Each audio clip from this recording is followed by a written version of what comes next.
Hello there, ladies and gentlemen, and welcome to this commentary for Timesplitters. The very first one came out in 2000, I believe. And for everyone who's not Gen Z, does that not just bring memories of going back around your friends after a long day of school and just playing some Timesplitters? Admittedly, it was Timesplitters 2 that most people were into, but we'll get to that game when we get to it. And I'm working on it, but that game's really bloody hard when you whack the difficulty up. I'm actually quite amazed. So we're just going to get started. Cheers, Captain Ash. And what we're going to do is we're going to alternate between the male and the female characters for each one. Just so we have true gender equality. Because for each mission you'll have an opportunity to play as one of two characters. So, we're going to give everyone a chance. Now, the first mission is actually kind of difficult. So you're going to run in here and grab a few ammo. And I do apologise right now. This was one of the earlier videos I did. And this is being run on the PSX2 emulator, not on classic PlayStation 2. And as such, you're going to notice a few problems. Chiefly, you will notice lights through walls. And I'm not entirely sure why. Basically, you can play it through hardware or software mode. And when I played it through hardware mode, I think I'm getting this right way around, there would be some really intense frame drops, especially whenever there was explosions, which...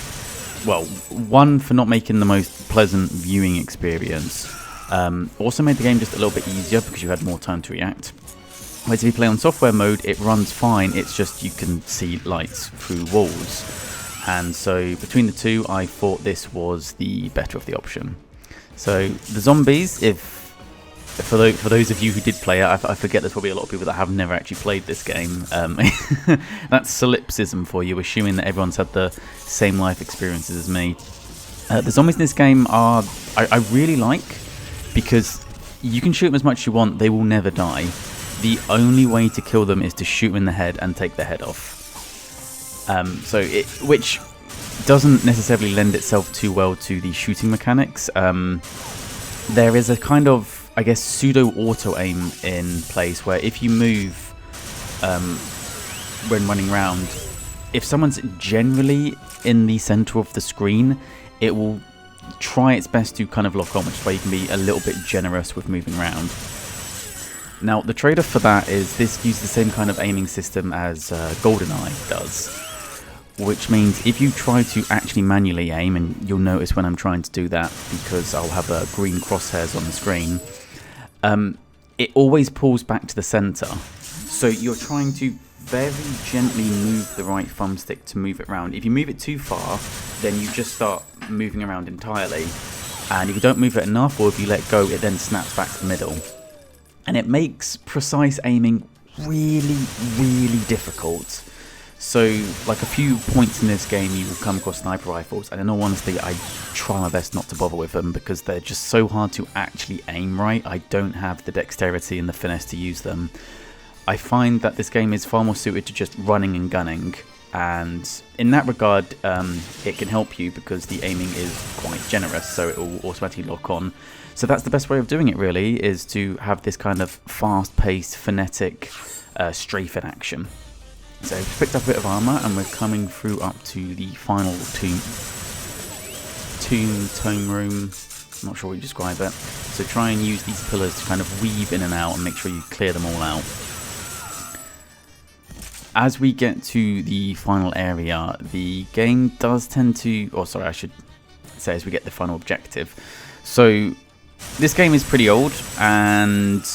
back when it came out, I'm not sure if it was just a case of the limitation at the time. I mean, I'm certain they could have done objectives because you had older games that did, but I think it was designed just to be kind of like an arcade shooter. I think it was a lot of people that worked on GoldenEye that ended up running off to make this game, and I think it was a bit of a project of love. So for all 9 missions in this, the objective is always the same.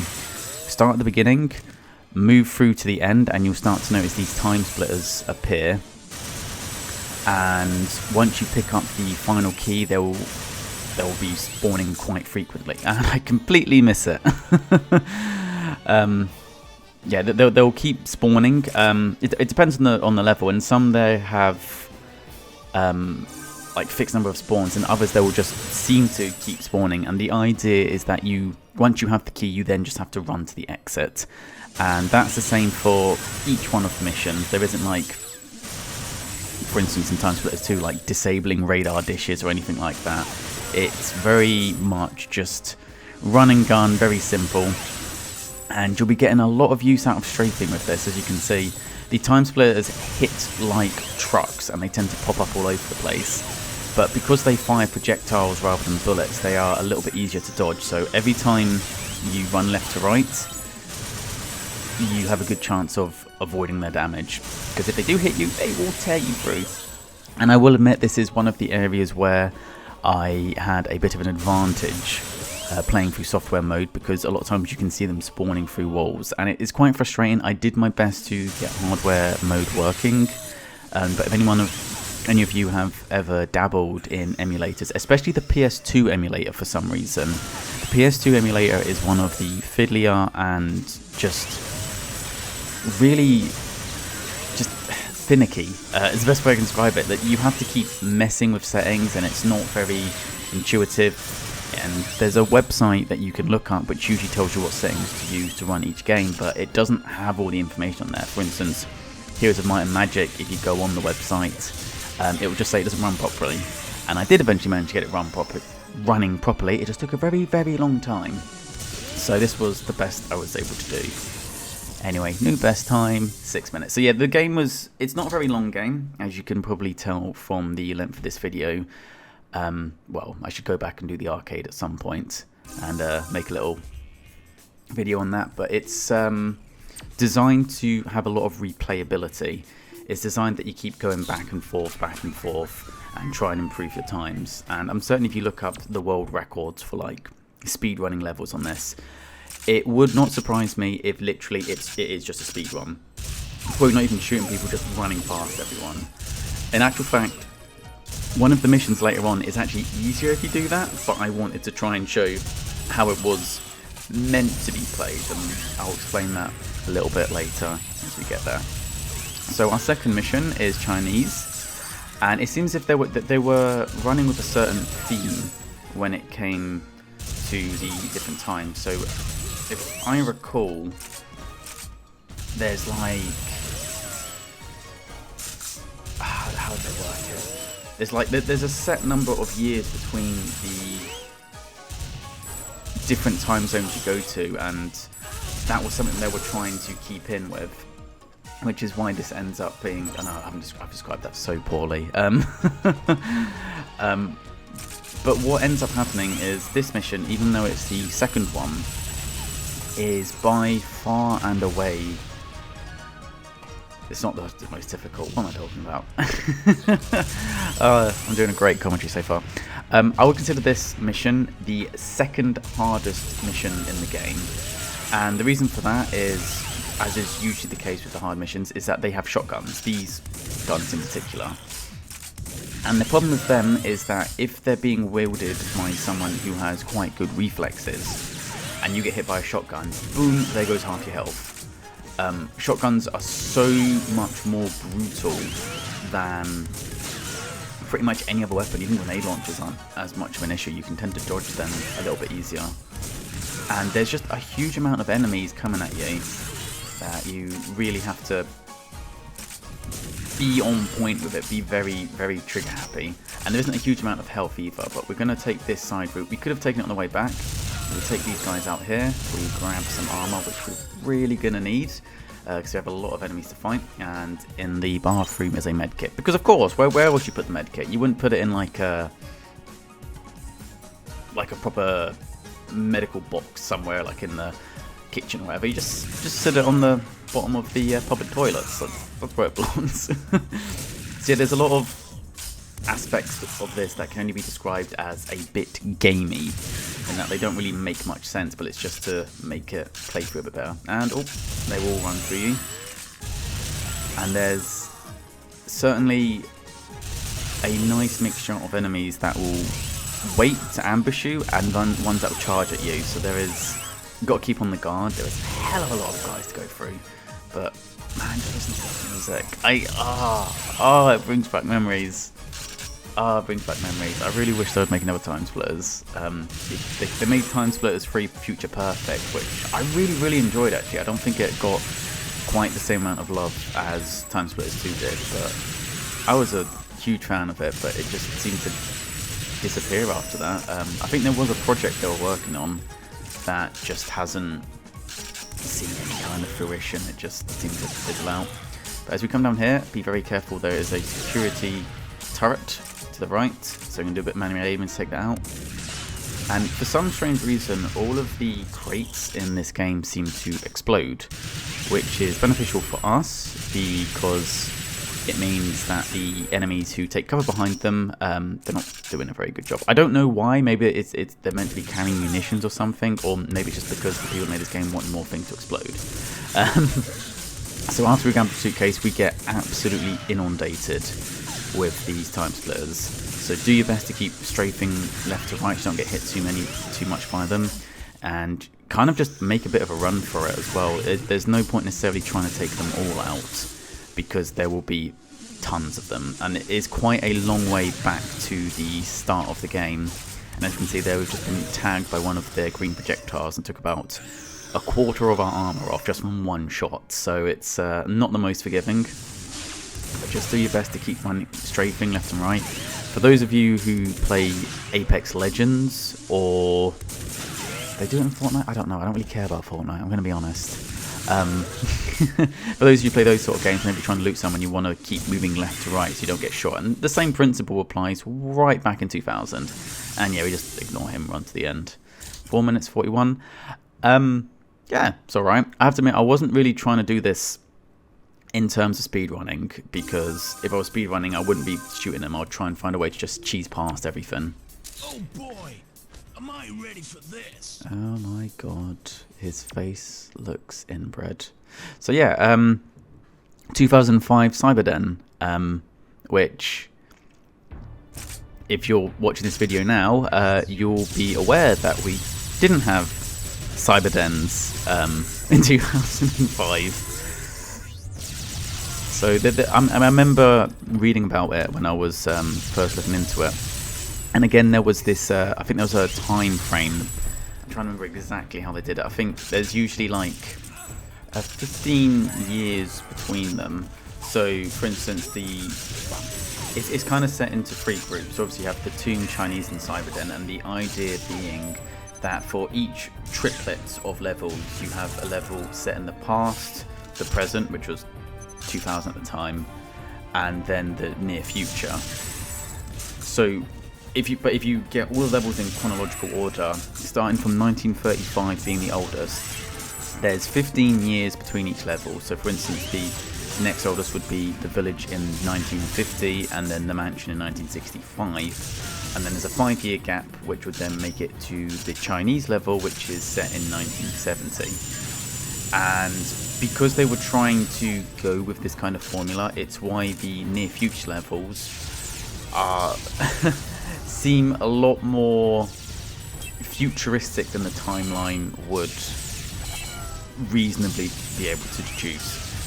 I think the in-canon lore for that, if people are interested in trying to make lore for a game, let's face it, was just about running around and gunning people, is that all the shenanigans of the Timesplitters have in some ways kind of messed with everything, and as such technology advanced a lot quicker, and that might explain how we have a society at a point where we have these cybernetics and yet they're still being forced to live underground. It's a very dystopian setting to it, but that's reading far too deep into it. I mean, saying that, we do have some kind of cybernetics in a sense. I mean, obviously we're all familiar with people who have lost a limb and they have those prosthetics put on. They're not really mechanical, but they serve the function they need to. They're ergonomic and allow you to move quickly. And in actual fact, there was a knight in the medieval period. I want to say his name was like One Hand Gottfried. I really should have looked this up before doing my commentary. Where he lost a hand. I'm pretty sure he was shot at by a cannonball or something like that. He ended up losing one of his hands, and it was his sword hand. So you know, if you're a knight and you've lost your sword hand, that's pretty much it, done. But he ended up going to a blacksmith, and as I recall, he had 2 different hands made. One was a metal one, which allowed him to grip a sword, which I'm guessing is where the idea of Jaime Lannister in Game of Thrones having a metallic hand probably came from. And then he also had another one which was actually integrated with a series of levers and stuff, so he could actually like pick up pens and cups, allegedly.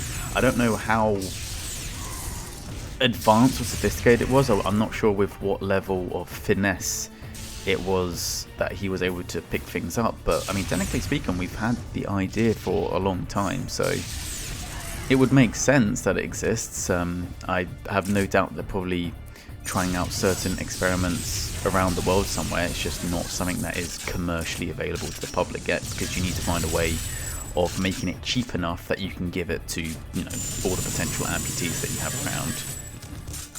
But anyway, right off from that massive tangent, what you will find is there is a lot of really cool weapons when you go into the near future. You have these miniguns and the rocket launcher, which can fire 3 times.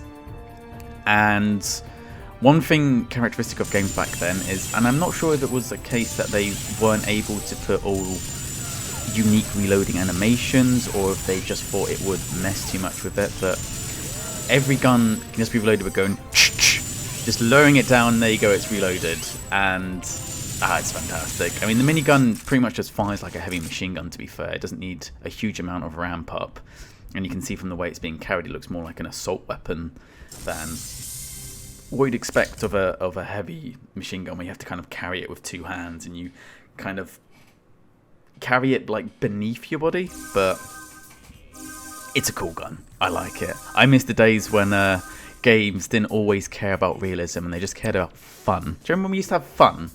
Mm-hmm.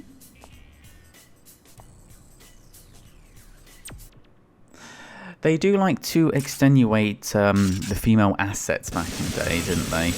A bit over the top. I heard a story, and I don't know how true it is. It could just be, you know, one of those don't read everything you see on the internet just because it has a name and a quote next to it. Abraham Lincoln 2019, you know.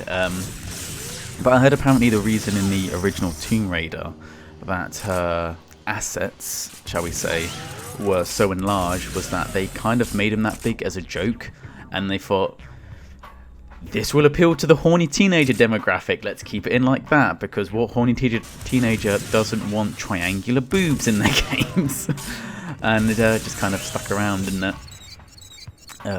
I sometimes wonder, I mean, again, probably going too deep into it, but I know a lot of women sometimes have self-respect issues about their assets not being big enough, and I wonder how much older games, and not just older games, I guess older media, what was the movie that South Park ripped off? Death Metal, where just, you know, the gazumbas are just humongous. I wonder how much that has played an aspect in it, or probably a fair amount actually, which is sad to think about. But moving on from the slightly sour idea, I do wonder what this game, or rather what this level is based on. So we have a village with a lot of mutants and zombies, and then I'm fairly certain it's based on some of Lovecraft's work. The idea of there being like a small township by the sea, and there's lots of fish people. I don't know specifically what story or stories, as it were. I haven't actually read much Lovecraft, as I'm sure a lot of people haven't. I think everyone's kind of aware of the influence he's had on media, and especially Eldritch Horror. I mean, Darkest Dungeon's one of my favourite contemporary games, and that game wouldn't exist without Lovecraft, let's be real. Like, there's so much Eldritch Horrors and the idea of it. So yeah, I'm not too sure what its which particular one it's based on. I should read more, but it's very, very Lovecraft inspired. And I always get a bit of a John Carpenter's The Thing vibe. And I don't know why, because obviously it's very different from that, but just... I don't know. Maybe it's just because that's one of my favourite horror movies. Whenever I see something horror and monster-like, that's immediately what I go to. And of course I'm referring to the original, not the crappy CGI remake. If you haven't seen The Thing, you should go and watch The Thing, because it's really bloody good. So we're just going to try and strafe a little bit left and right, moving down here. The mutants, you can just shoot whatever. It's just these zombies which you have to take their heads off. Unfortunately enough, at this point in the game, the zombies don't carry weapons, so they're more just a roadblock than anything. They're not really a threat. Although you can only kill them by taking off their heads. If you just shoot them a few times, they tend to fall down and get knocked down. Which means that they're not the biggest threat. You can then shoot them down and then use that opportunity to deliver the finishing blow. But we're just going to do a bit of a mad dash back. In fact, I never actually played a lot of this, and fortunately there's a few health packs that we've left around. No armor on this level, as far as I'm aware, just a few small health packs, so you have to... which is why I left that one behind. And also, of course they're trapped. Of course they're trapped with zombies. But you have to try and be very resourceful with the health you have. You don't have a huge amount to actually get through this. I'm just going to absolutely blitz past these guys and take a green... You did not just shoot that green shit at me! Take some green shit at the face. One thing I did like about this, and especially going back and replaying this for the walkthrough, is that a lot of the levels, you only get to experience all of them on hard. So on the easier difficulties, you only have to make a short journey. So that kind of pier that we came across, that's where the intel would be on easy. The entire section later on, as I recall, there are monsters there, but you don't have to go there for any reason. Now, the chemical plant is kind of difficult, and the reason for that is you're not really given much in the way of weaponry to start with. I say that like sniper rifles don't really help that much in this game, just vaguely aiming a pistol in the right direction, hoping for the best. But also because there's quite a few ambushes, and as I mentioned earlier, they'll be wielding shotguns, and shotguns, if you get caught unprepared, like that guy did, unfortunately only got one shot off. Like, I'm not even sure how you're meant to take them out without taking damage, like, and that asshole that you can't even see there. So we're just going to hide under the stairs, because we've caused enough commotion that they should be coming to us. And that's one thing I noticed, rather than trying to fight them out in the open, you can use the stairs as cover. And just shoot them as they come. But yeah, as you saw then, like, I fired the millisecond I could. And despite that, he still managed to tag me. And it is one thing playing through this that I got a wee bit frustrated on, because sometimes it feels more RNG than actual skill based. And I wish they had put a little bit of a grace period to how quickly they can shoot. Just because it just feels a little bit cheap sometimes. And I don't even know where he came from. We missed entirely, but thankfully he didn't shoot at us. So thank you, dodgy AI. There's a little area in here that you're just going to fire some grenades around and just try and clear it out. Oh. Unfortunately, this grenade launcher has two fires. So one mode will make it bounce off of walls and it has a timed fuse. And the other one will blow up the second you hit someone. So usually the second it hits someone is what you want to be going for. But there's a couple of times where you can kind of bounce it around corners and take enemies out. And this is definitely a game where, as I said before, it was designed for replay. There's a lot of enemies just like hiding around corners that you would have no idea they're there, except through just, you know, playing it over and over, and you kind of get a feel for where they are. And you just quickly pop out, take them out, and go back in to reload. Which is again where the auto-aim or pseudo-auto-aim comes in handy, because you don't have to be too accurate. Just pop around and you just spray and pray and hope for the best, and it usually works out relatively alright. The shotgun, although it's dangerous against you, it is very good for taking someone out almost immediately. Because even at medium ranges, because it fires so many pellets and has so much range, you can usually one-bang people even from a distance. See, look at them just hiding behind pipes, hiding around everywhere, the cheeky sods. So there's a security gun here, and as you can see, having so much fun with the manual aiming. And that's what I mean, like, look at all these assholes just hiding in shadows, like... I think that was kind of the case with a lot of games back in the day. They didn't have the space to make long games, so they had to try and compact it as much as possible. So they just decided to make it as difficult as possible to pad it out, because you'd have to redo sections several times. And it sometimes comes across as the idea of like, we've put work into this game, we want you gonna fucking appreciate it, goddammit. And we're getting absolutely shot by a couple of them up there, but I think most of them missed anyway. And yeah, there's not too many time splits in this. You just run straight, drop down, and run straight to the end. It is tricky, and I'm gonna do my best to try and. I've also put in the description what I consider to be easy and hard levels. And I know sometimes when you're seeing someone go through it who has practiced several times, you don't really get that. Jesus Christ, I forgot how revealing that shirt is. That cannot be standard issue armor. Like, her entire midriff is showing, and her underboob. But yeah, this mission in particular isn't too hard. There's lots of enemies, but their weapons don't tend to really do a huge amount of damage when they hit you. There's a couple of relatively tough bits here. But if you just move quickly, I think one of the biggest difficulties is, again, you don't have a huge amount of health and armor. But as you see there, we've just been shot with a ray gun. It's not a shotgun, so it doesn't nearly do as much damage. And they're kind enough to give us some armor right from the bat. There's really only one section on this level which is relatively tricky. So, see, look, we just got shot like 3 times in the back there. Barely did anything. But it does make it quite fun as well, because this is like... Especially back in the day, I mean, maybe it hasn't held up too well, but there's a very visceral amount of joy from just all these different colours flying everywhere. And the sci-fi machine gun. I forgot how much I love this gun. It stuck around for the second one, thankfully. And yeah, you have an alternative fire. So you can fire just these normal plasma bolts. See, look, health, don't even need it. Don't even need it.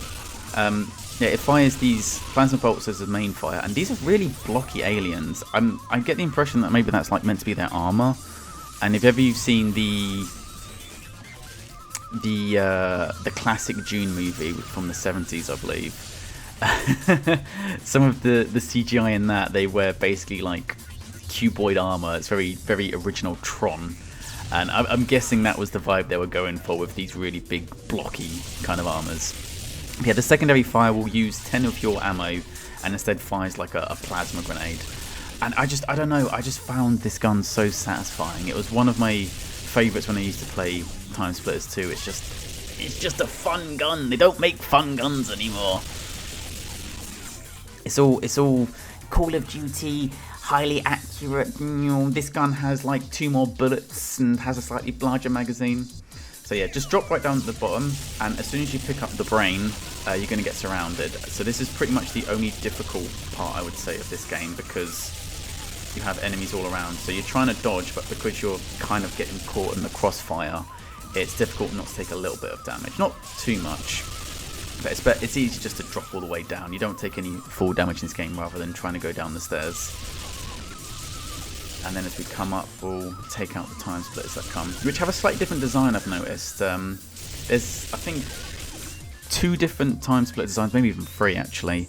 I'm pretty sure that there's 2 different time splitters designs. They don't seem to make much of a difference, they just look a bit different. They have a weird kind of zombie look to them, considering they're meant to be futuristic aliens, but I guess the idea is that they eat time almost like instinctually, like beasts, but then they have advanced technology which doesn't quite square up, and I don't think they really cared. I think they were just more interested in making a fun game. So you have this nice color-coded room through here that we're just gonna try our best to clear everything out, because there's going to be assholes in corners a lot of the time, and you don't want them shooting you in the back when you're trying to run up. They don't do a huge amount of damage, but why bother having them when you could not have them? So just on the last little ledge here, and we can see our destination. Obviously there's going to be a few more enemies spawning in. And he just got yeeted off the edge, and we are done with Planet X. Really, really not that challenging compared to the other ones. It's actually quite a fun level. It's one of the ones I had more joy with than most going through. It's just, I don't know, it's just fun. It's just fun. I know fun's not quantifiable and subjective, but it's just fun. Peekaboo Jones for the Mansion 1965. And this is hands down the most difficult level, and pretty sure it ends up being the longest level as well, and maybe that's part of it. So straight off the bat we start off in a room with just a ton of zombies, which aren't really too much difficulty. If ever you've played zombies on Call of Duty mode, you just kind of rope them into a bit of a train, circle around. You might miss a few shots, but you have tons of ammo to take them out, and so you have to kill all of them before you can progress. And obviously another zombie. Why would there not be another zombie? And much like with the village, there is a combination of zombies and mutants. So these mutants here, or henchmen, or whatever they're meant to be. And it's very nice that they decide to reload just before jumping out, so they give you the opportunity to see them. You can just shoot normally, you don't have to go for headshots with. But where a lot of the difficulty comes in is that this is the level where you'll start to encounter zombies which have guns. Which, to be fair, you don't have to really get them in the head. Usually you just hit them once and it'll knock them down. And then when they're trying to get up, then... I can't believe you got me with that. When they're trying to get up, then you whack them in the head. But the difficulty comes in, and I'm not sure why this is the case. Maybe it's something to do with their model animation, because they don't have as many animations as other units, so they usually just fire straight away. The zombies with shotguns, and as I mentioned before, shotguns are your worst enemy in this, seem to have godlike reactions to the point of just sheer bullshittery. So you have an enemy that can catch you off guard very quickly, very little chance. Like, you need to, even if you know where they are, they sometimes will shoot before you can fire. Like, they're doing the proper Han Solo Greedo moment. As you see, I've been quite fortunate so far. I'm trying my best to be very cautious and use cover, because if they tag you, they hurt. So not only do they fire very, very quickly, but if they tag you, because they have shotguns, they can take half your health off. And I think this is the closest to me saying that a level's a little bit bullshit. Like, I like my challenge. I like challenging games. Most of my channel is about me... there we go. Getting tagged by those guys trying to take out the deer turrets. But that's where we left the health. Yeah, I like challenge, but I'm not a big fan of... There it is. There it is. One shot, 60% of your health. And that's why as I'm playing through here, you can see I'm being very fidgety and very trying to quickly look around corners and try and hide as much of my body as possible. Unfortunately, there is another health pack, but you only get one piece of armor on this level, and it's such a tiny bit that it's barely even worth mentioning. So, like, I like challenge, but this level... I mean, I'll give it credit. It's definitely the level I remember the best, because I had to do it so many goddamn times to get even this playthrough right. Like, you don't want to know how many attempts this level took. I'm embarrassed because I consider myself, you know, a relatively good gamer, but dear God, this was a challenge. And it seems like a challenge for the wrong reasons, not because it's... Fucking asshole cops. Not because it's... Okay, it is difficult, I can't say it's not difficult, but the challenge comes from a sense of unfairness. It becomes cheap, and I don't think that's right. I don't want to give this game too much shit. It is a good game, but, like... this level can fuck itself. So it's really bullshit. It would have been more suitable if this was the final mission, because this is just such a challenge. So it would have been a suitable final, right, this is the last hurrah you got to go for. But obviously they were trying to show off some of the cooler things they have, so they end up choosing a futuristic level for the final one. Plus it kind of fits the narrative triplets. That's such a dick thing to say. The 3 mission cycle that they're going for from past, present, future. And if that was the case, they could have at least thrown some more health and armor in. If ever you do decide to go back and play this and play on hard difficulty, you know exactly what I mean. This mission is not fair. Not fair even a little bit. Okay, thankfully that one only took off a little bit of our health. So you can just kind of shoot them and you don't have to worry about getting headshots as long as you knock them down. And yeah, they just literally just spawn out of thin air. So it took me so many attempts to know where all the spawns are, because you get caught off guard by them. Like, it's not just them hiding around corners. They literally... And that one is cheap. So there's a little bit of health and it's like, oh, thank God there's some health. And then 2 zombie cops spawn behind you with shotguns that will instantly take off any of the health that you've just picked up, unless you already know that they're there. Fuck you, game. Fuck you. That's cheap. But yeah, as I said, like a lot of the older games, they were designed this way because, oh my god, they just throw so many at you. It's just quantity over quality. So yeah, I'm gonna go back. There's a little health spot here, and yeah, a lot of time, if you come to a health spot and you don't yet need it, save it, go back. Enemies will only spawn if you're progressing through the level, so you have to do a little bit of backtracking. You're not going to... I say that. There are a few exceptions to that rule, but for the most part, you're safe doing a little bit of backtracking. So for whatever reason, we have to pick up the remains for this level. I'm guessing the reason this mansion is haunted is because this is the remains of some serial killer, so we're going to have to go burn the remains or something. Probably should have actually looked a bit more into the lore behind it. What would be the fun in that? So, final little bit. And again, as if just to screw you over more, it's not even Timesplitters. I could deal with Timesplitters. It's more assholes with shotguns. It's shotguns as far as the eye can see. It's literally just shotguns everywhere.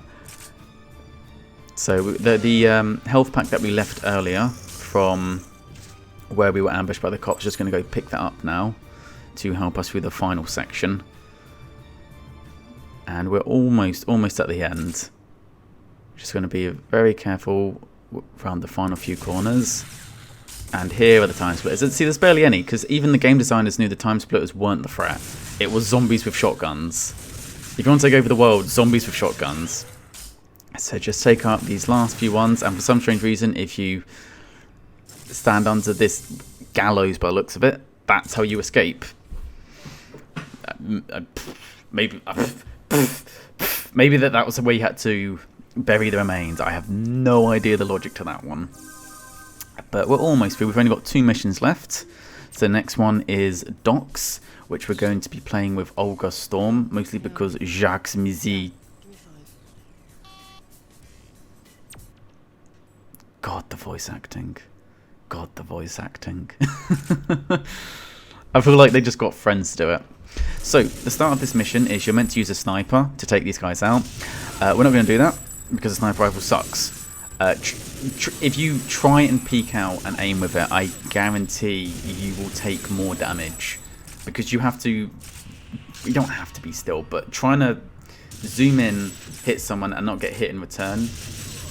Very, very difficult. It's much easier just to run out of a pistol and just strafe. Like, if ever you're not strafing, you're doing something wrong. So we move forward a little bit, and this Docks is set in 2000, so this one's a bit... Like, they expected us to go from this to cybernetics in 5 years, man. But be careful of all the grenades that are coming forward, and there's a lot of sharpshooters up in the rafters up ahead. Fortunately, again, with the auto-aim, just kind of point in the general direction, fire, and for the most part it will tag them.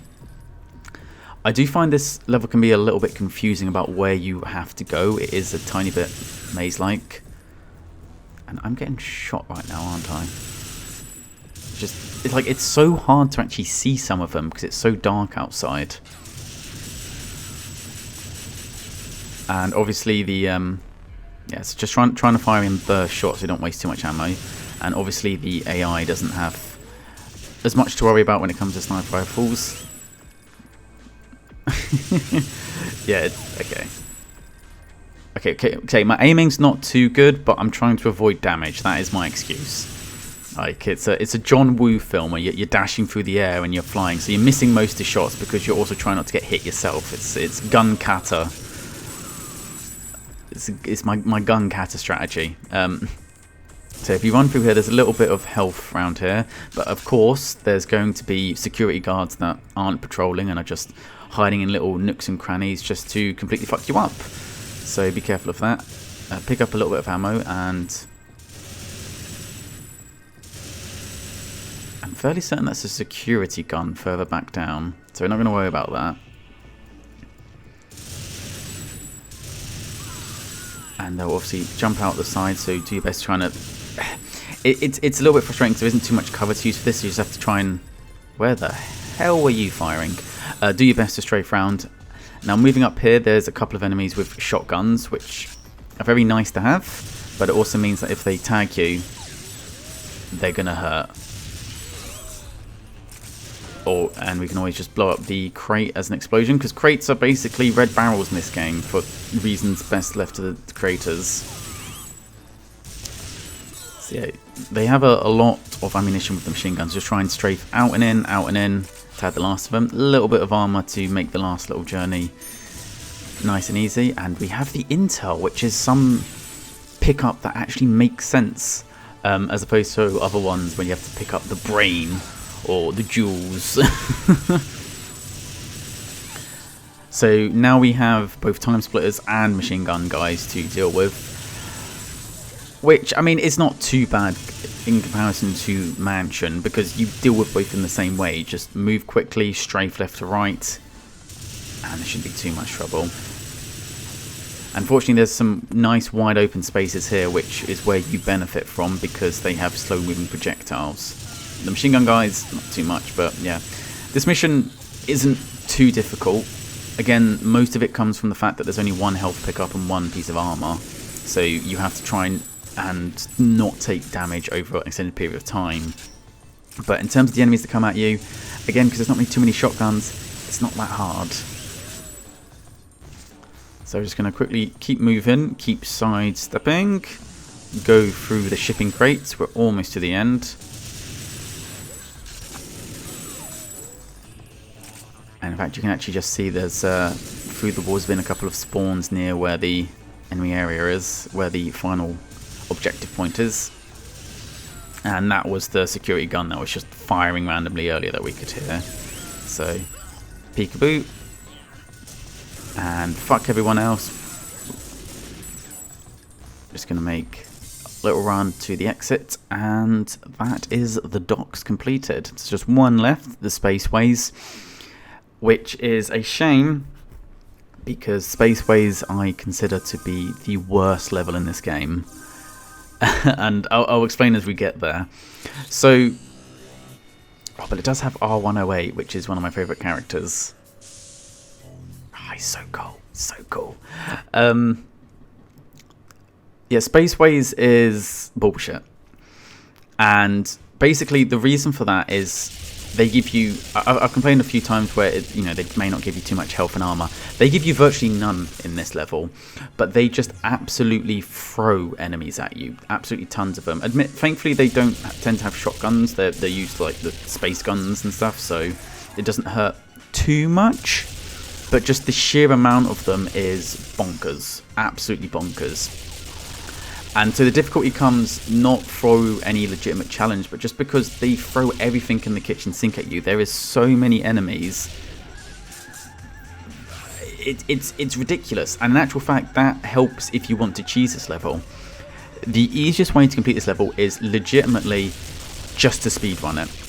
So I'm not too certain why, but there seems to be a limit to how many enemies can exist at the same time. I think because of processing power and limitation and whatnot.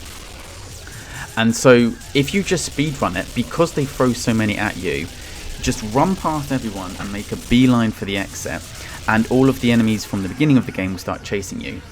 And what you will notice is, because there's a limit to how many enemies can spawn at any time, if you don't kill any enemies and you kind of go for a pacifist run, a lot of the spawns later on that are meant to happen, they don't spawn, because there's not enough space for them to spawn without it just, you know, crapping the game out. So if you just completely run to the end, at a certain point, nothing spawns. The only real threat is the fact that you now have about 30 assholes chasing after you, so you have to be quick. And the security guns that you'll see here and there. And that's why the world record for speedrunning this level is like 30 something seconds. It's ridiculous. And it's because it's actually easier to do that than to play it properly. Maybe they just weren't expecting it, and I know back in the day playtesting wasn't as thorough, because I mean, we've had years and years now, so we have entire YouTube channels just dedicated to trying to break games and finding out what we can see from the code. So, you know, I get that to an extent, but I wish they had playtested that a little bit. I mean, maybe back in 2000, they didn't expect weirdos to want to try and beat games in like a couple of minutes. I'm trying to remember when the whole speedrunning thing came about. I mean, it's been around for a long time, but I think it only started getting big, I want to say, to the early start of the 2000s. I could be completely wrong on that. That is just completely off the top of my head. But yeah, back in the day, I don't really think speedrunning was such a thing, so they didn't have to worry about it. It's like, why would you want to play a game less than possible? Why would you want to play it less?